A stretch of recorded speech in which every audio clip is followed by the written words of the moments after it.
Alright, welcome back to the channel. You know, there's so much information floating around the internet concerning these deaths out on Ladybird that I wanted to make a video that's kind of an intro to these cases. Basically, we're going to try to connect the dots. Depending on where you're getting your information, it really affects what information you're getting. So in this video, we're going to look at confirmed facts with no opinions. There are over 20 deaths connected with the lake going back to 2008. So to simplify things, we're going to focus on the deaths that have happened this year. 4 men have gone missing and have been found dead in this spot since February the 5th. That's 4 deaths in the last 2.5 months. 30-year-old Jason John, 40-year-old Clifton Axtell, 33-year-old Jonathan Honey, and 30-year-old Christopher Hayes Clark were found in some state of decomposition in Ladybird Lake. I think it's best to take these deaths in the order that they occurred. So we're going to start with Jason John, who went missing on February the 5th of this year. He was found 8 days later on February 13th in Ladybird Lake. Jason John, otherwise known as JJ, was born November 25th, 1992 in Port Chester, New York, to John Mattei and mother Elise John. He attended Corpus Christi Elementary and Port Chester Middle School before receiving a scholarship to attend Brunswick High School in Greenwich, Connecticut. Jason received a bachelor's in business administration from New York University before starting his career in New York City, moving to Florida shortly after. When COVID hit the U.S., Jason decided to travel around while working remotely. He finally settled in Austin around 2021. Jason is described by his friends and family as a loving man who was very happy and socially active. He had a puppy named Ruffle who he enjoyed immensely. This brings us to the night of February 5th, 2023. Jason was out on Rainey Street with friends having a good time. Jason was last seen on surveillance video walking along a path next to Ladybird Lake. This would be the last sighting of him alive. Not long after Jason was last seen, a bystander walking along the lake saw a body floating in the water. He jumped in to attempt to help the man. It was very cold that night, so the bystander had to go for help as he was unable to get the body out of the water. This man ended up with hypothermia and spent several days in the hospital. Austin Fire and EMS responded to the scene, but were unable to locate the body. This rescue shortly turned into a recovery mission. Jason's family knew something was wrong, as he would not leave Ruffles alone with no one to care for him. Jason's brother told TV station KTBC, "As soon as we knew that Ruffles was at home alone for hours on end and Jason wasn't back, then we knew something was wrong." Indeed, something was wrong. The evening of Monday, February 13th, Jason's body was found floating in the waters of Ladybird Lake, not far from where he was last seen.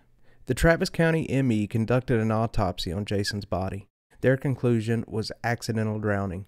The autopsy confirmed that there was no trauma to the body, no scratching or scarring. At the time of this filming, the tox report has not come back, as it takes on average 90 days to process. It's important to note that Jason's family does not believe he accidentally drowned. They are of the opinion that someone hurt him, and indeed, when you compare all these deaths, the odds of them being an accident are fairly high. When you compare the facts of Jason's case with the others, the similarities are pretty striking. Elise John was the first person I spoke with when starting to investigate these deaths. She confirmed what I was already thinking, that these deaths were indeed connected, and there is more to it than the police are willing to admit. It's alarming to me that APD is basically saying that Jason and the others drank too much and fell into the lake and drowned accidentally. While I can see how this can happen, I do not believe that 4 men in the span of a few months can fall into the same lake while coming from the same bars on the same street. That is pushing the realm of possibility. So let's move on and talk about the death of Clifton Axtell. Cliff's case is not widely known right now. There's virtually no mainstream reporting on his death, and that strikes me as a little bit odd. The only material that I can find while researching this case is an obituary, so this segment's going to be pretty short. Cliff was found in Ladybird Lake on March 5th. His body was located around 1100 Riverside Drive. His body was found on the south side of the lake when most of the other bodies were found on the north side. There is much speculation online about his whereabouts when he went missing. Most of the unconfirmed reports put him on Rainey Street or down on 6th Street. If you know this area, you will know that it's a short walk from the bars on 6th to the bars on Rainey.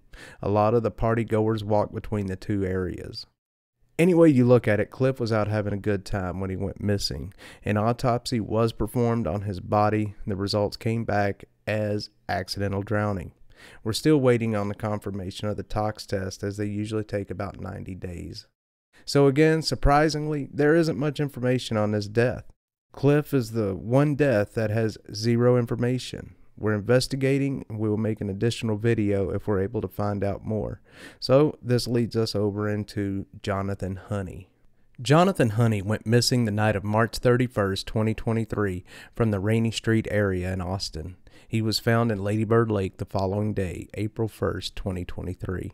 John was 33 years old, born February 23, 1990, to parents Dr. David and Cynthia Honey.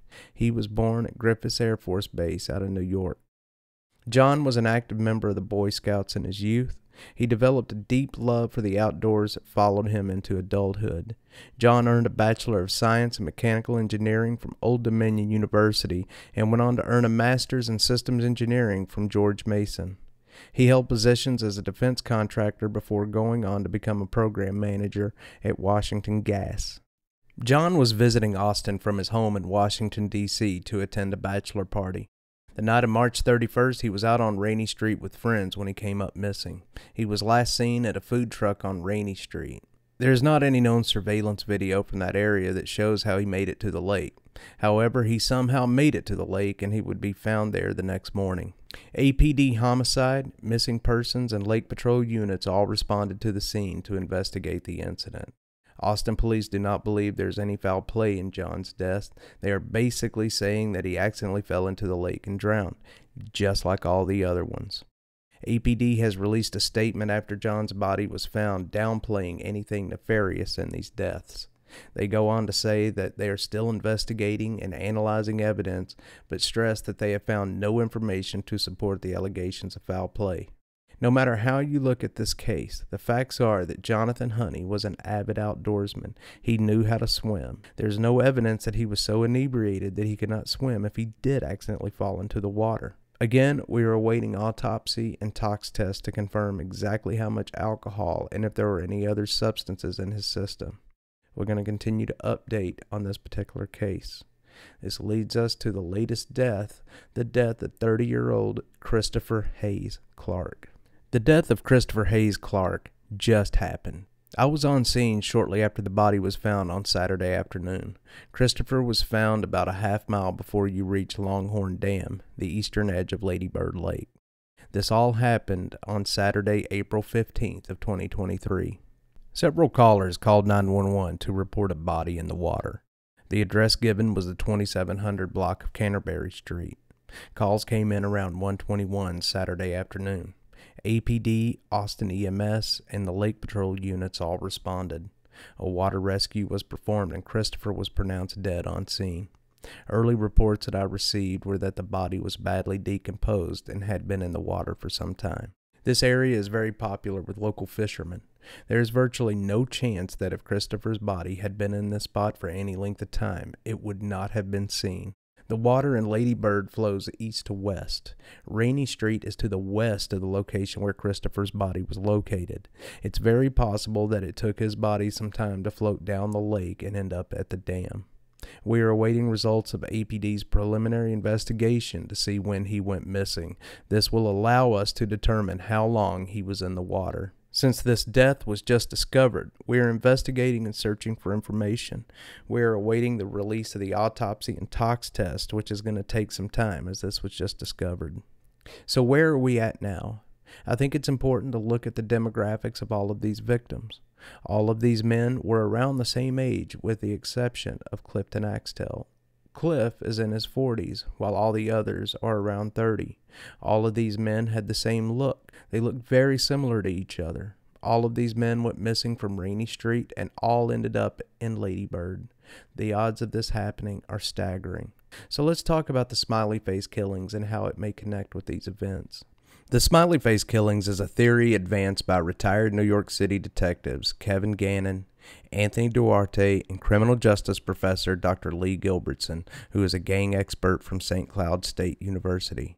It alleges that a number of young men found dead in bodies of water across several Midwestern American states did not accidentally drown, as concluded by law enforcement agencies, but were victims of a serial killer or killers. The name Smiley Face became associated with these killings because it became known that police had discovered graffiti depicting a smiley face near the locations where these men's bodies were found. So how does this connect with the deaths here in Austin? Well, if you look at the circumstances surrounding each death, it matches the smiley face theory incredibly well. Investigators either dismissed this theory outright or didn't know anything about it while investigating these deaths. There is no evidence that they examined any graffiti during the investigation. Rainey Street is cleaned of any graffiti on a regular basis. There is a group called the Downtown Austin Alliance that cleans this area daily.